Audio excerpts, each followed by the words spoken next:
karancin lokaci ba da na kwana ina jinjina muku kuɗi shugabannin taro, alƙalan gasa, mai kula da lokaci, yannena, kannena, abokiyar karawata, duk amincin Allah su tabbata a gare ku. Na sami kaina cikin mamaki da takaici a lokacin da naji an ce wai basarake shine fi mai kuɗi ketonin a cikin al'umma. Amma bari in jefa tambaya ta gare ki abokiyar jayayyata. Ko kin taɓa ganin masarautar sai suna babu kuɗi?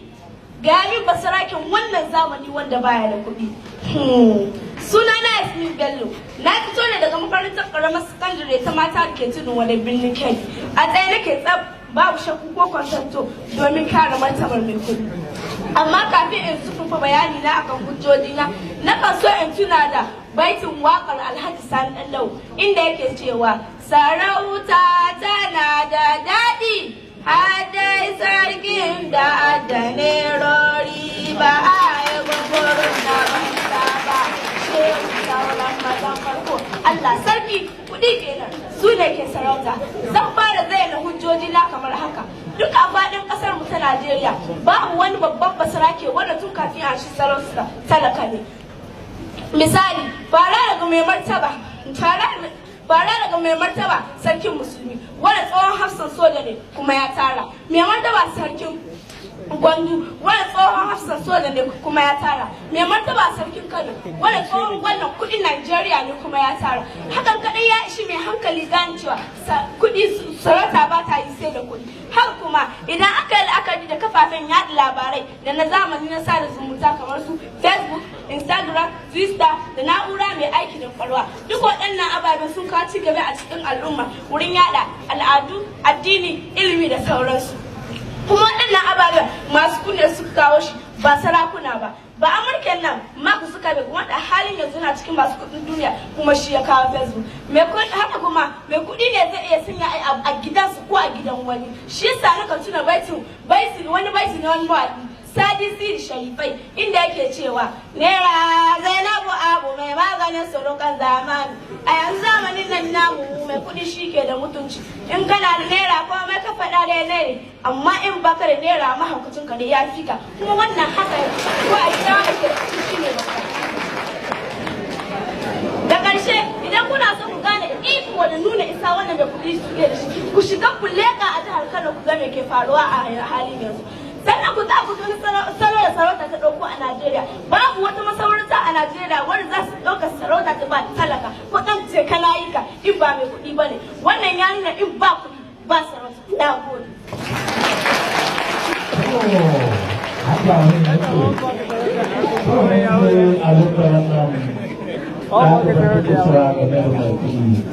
Amma bari mu ji tabbarata ita kuma abin da za ta mai da martani a kai. Kowa ya miƙe a tsaye talakawa, gyara kirti tambari kiɗa algaita sai sarki, ga gaba da uban maza sai sarki, gaba saumadin baya saumadin sai sarki, iko mulki shauƙi ƙasaita sai sarki, gidanka gida gidan wani naka sai sarki, an yi za a yi kuma an gama sai sarki. Aikin wani sai kallo, kura ta kafiya ta haihu tana lasanta, shugabannin taro, alƙalan gasa, mai kula da lokaci, iyayena, malamai na 'yan uwana maza da mata duk amincin Allah su tabbata a gare. A lokacin da na tashi na ga abokiyar jayayya ta tana bayar da gudunmawa akan mai kuɗi ya fi basara keke tirani a cikin al'umma. Sai na tuna da wani baiti na Alhaji Musa Dan Kwairo inda yake cewa shi sarki shi ne uban kowa dan malam ya gaji karatu amma sarauta sai dan gidan girma. Kafin in zace da zayyana hujjoji na dukan so in fara gabatar da kaina a gaban shugabanni. Sunana Maimunatu Bello Sidi. Na fito daga makarantar karamar sakandare ta mata da ke tudun wani birnin Kebbi. A tsaye nake tsaf babu shakku ko kwakwanto domin kare martabar masarautu. Ma'ana basarake shine ya cikin tirani a cikin al'umma. Bisa ga la'akari da waɗannan hujjojin nawa, da farko dai menene sarauta? Sarauta wata hanya ce wanda ake mulkin al'umma da ita, wanda ta shafi musu hukunci, kyautatawa da kuma ilmantarwa. Idan mai sauraro zai yi la'akari da tarihi, sarki shine wanda ke bayar da doka akan kowane mutum, mai kuɗi ko malami ko kuma talaka, kuma dole a bi ba tare da gardama ko jayayya ba. Saɓanin mai kuɗi wanda ko a gidansa zai iya sanya doka a ke sabanin da zai iya da ita. Hujja ta gaba ita ce sarki shine wanda zai sanya hukunci akan kowane mutum wanda yake ƙarƙashin